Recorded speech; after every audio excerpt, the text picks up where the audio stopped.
How's it going, everybody? This is Dominic Minchella. I am the Kansas City Chiefs co-beat writer for On SI and the host of the Kansas City Chiefs Insider Podcast. Thank you guys so much for stopping in once again. So I've been thinking a little bit. Today's topic for the podcast, I was thinking about reflecting and looking forward at the same time.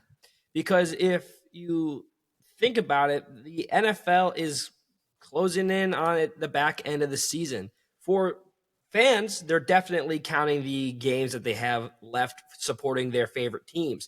But if you are in a front office role, you've have probably already started thinking about what you could do to improve your team for the next season, given that the trade deadline has come and gone. But with that all said, I figured that we would take a look at thus far the free agents that Kansas City has going into or following this season into the 2026 season that could potentially come back, would be a good fit to come back, in my opinion, versus guys who were likely going to get passed up on for the remainder of their careers. And hopefully, you wish them the best after their time in Kansas City. I think that there are three that kind of stand out who you could bring back and make an argument for. And I think that there's an argument to be had for three other players. So we're going to dive into that. So we'll go 1-1 each time. One player who should stay, one player who shouldn't. And this, I do want to say that me saying that they shouldn't stay doesn't mean that I don't necessarily consider them a factor in the future for Kansas City, or I don't enjoy the production that they've been able to do this season. It's more or less just a how the Chiefs should retool this franchise if I was in control, or just taking a look at things that could have been or could be rather. So number one, obviously of the free agents, the big headline name is Travis Kelce. Now, Travis Kelce is an interesting kind of player. So far this season, he's been having a really good year compared to how he had been playing in the past. While there are still some hiccups, and he definitely doesn't look like the same player that he did when he first broke into the National Football League, or really who's blossomed since Patrick Mahomes has become the starting quarterback for the franchise. He is a player that the Chiefs could definitely consider bringing back should the contract come, or should he want to come back after the contract. Now, keep in mind, folks, that Travis Kelce, he did say that he would be playing out the end of his contract, and that he has been, he's been asked about his age and retirement all offseason and even during the season now, that he has been around enough to where he just set a new franchise record in touchdowns scored in a Chiefs uniform. And it begs the question of, well, what more is there for Travis Kelce to do in a Chiefs uniform? I think just for the sake that he is a legend on the franchise, if he decides that he wants to come back and play, I think Kansas City will give him a contract just based off of that. Depending if you're looking at how he's performed this season, he does lead the Chiefs in receiving yards with 631, but he hasn't necessarily been like this player who has commanded things thus far for Kansas City. And to be fair, Travis Kelce is kind of, you can tell that he's taken a step back in his production, regardless of having more touchdowns already scored this season than he did last year. So I think that if he does definitely want to come back, or, wants to stay in the National Football League, you can guarantee that the Kansas City Chiefs are probably going to make him an offer in hopes that they can keep him here. Or it could be an odd situation where if they would give him a contract, he could just walk. Who knows? I do think that Travis Kelce should be no matter where he is in his career. If he plays next year, he should be a Kansas City Chiefs with the Kansas City Chiefs, excuse me. And for a player who they could let go, I kind of have a mix, or a choice of two players also on the offensive side of the football, and that is between Juju Smith-Schuster and Hollywood Brown. Both are signed through, or will become free agents after this season. Hollywood Brown, it kind of got brought back in a role after he wasn't very productive, or really lack thereof production, because he was hurt in 2024 after his career thus far, he's been kind of on the uptick, but as of late, he's been a little bit quiet. Since Rashee Rice has returned, he kind of just coasts by. Against the Denver Broncos, he was 4 for 4 and had 40 receiving yards, so he's still a valuable asset should Patrick Mahomes want to find him. You got to keep in mind, though, that the Kansas City Chiefs, should they not be able to make themselves into the playoffs, or if they find themselves with an early exit in the playoffs, it is time to kind of consider who you need to stay and who you need to let go. I think the Hollywood Brown would have a lot of suitors out there should he want to,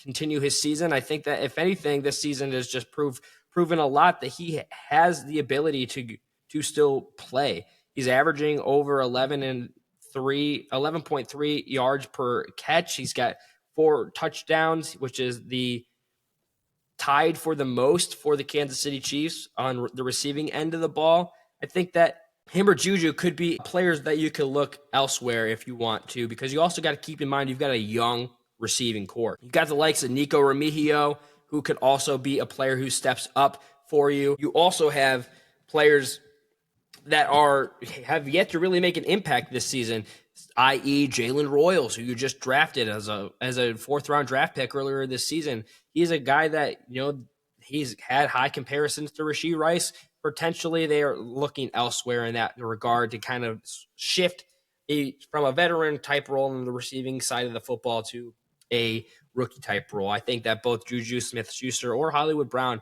would make sense as to if they wanted to depart and hopefully take their careers elsewhere. Another player that the Kansas City Chiefs should consider bringing back, in my opinion, is Leo Chenal. Leo has had a strong season thus far. He is, I believe, a strong guy that you have to keep on the defense going forward. A former 3rd-round pick. You can see that this season he's making $3.4 million and $3.3 million. So it's an area to where I think that you're going to have to pay him, of course, but I think that pairing him with Nick Bolton for the foreseeable future, or at least if you give him like a 2 or 3 year deal, I think it would be smart. Leo's had a strong season this year. Has 43 total tackles, 1.5 sacks, 7 sack yards, 2 tackles for loss, a pass defended. 2 passes defended. He had his first career interception. He's having a good year, and I think that from a defensive side of the ball, he should be a player that they look to bring back. He's still very young, 25 years of age. I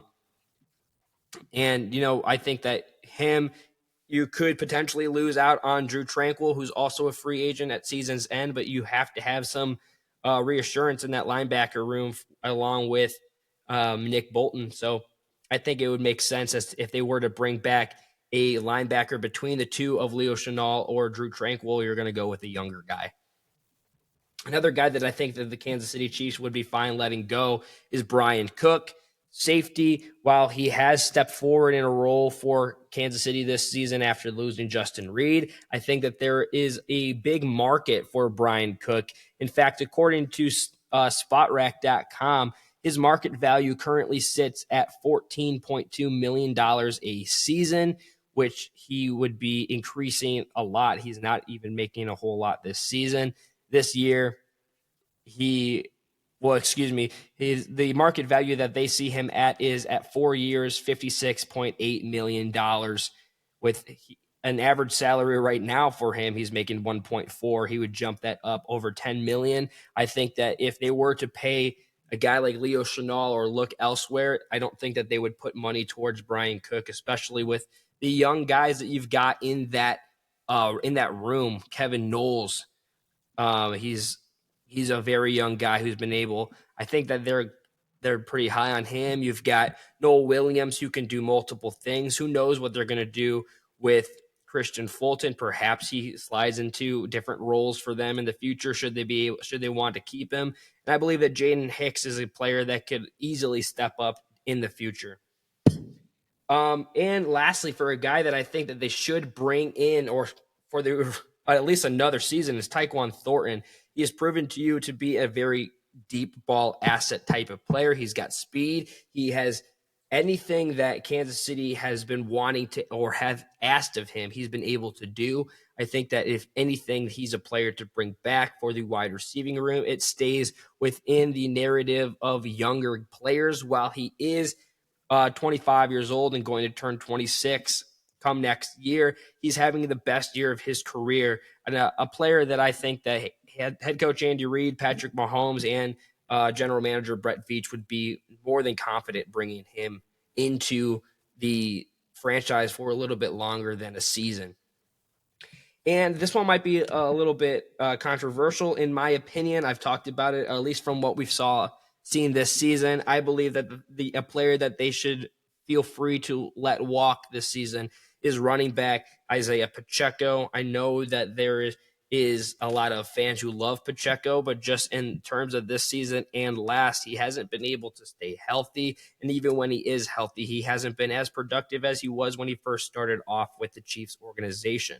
You also have to keep in mind that going forward, a lot of the approaches likely to be in the NFL draft will be looking at running backs. You've got Brashard Smith. Kareem Hunt could potentially be a guy that you keep around, or if anything, him and Pacheco could switch things here and there. But I personally see Kareem Hunt as a little bit more valuable than I do Isaiah Pacheco. He's not necessarily making a whole lot, and according to SpotRack.com, his average market value currently sits at $4.7 million, and it's for a 1-year deal. Would it be something that Kansas City considers? Of course. Is it something that I think that they should do? I don't necessarily think so, but it's not my decision to make. If anything, when he does return this season, he will need to have a very, very big campaign for the second half in hopes to kind of make a better case for himself for the front office and to wanting to get him out on the field. At the end of the day, it could just come down to that he's been a little bit injury prone and he hasn't been the player he once was since that big injury last year. But all in all, I think that there are 3 guys and multiple others who would be smart assets to bring into the franchise for the foreseeable future. There's also some that, who knows, they might be able to take their careers elsewhere and thrive in the National Football League. It all depends on how this end of the season goes. But all in all, folks, be sure you follow me over on X at Dom Minchella. Post and repost every single day. You're not going to want to miss any coverage of the Kansas City Chiefs while we go into another highly anticipated week for Kansas City, a Week 12 matchup against the Indianapolis Colts. You can also follow us over at KC Chiefs on SI, both on X and Facebook. Everything gets posted there. You're not going to want to miss any coverage of the Kansas City Chiefs because Kansas City Chiefs on SI is the place to get your Kansas City Chiefs news. As always, folks, be kind to one another. I'll see you tomorrow.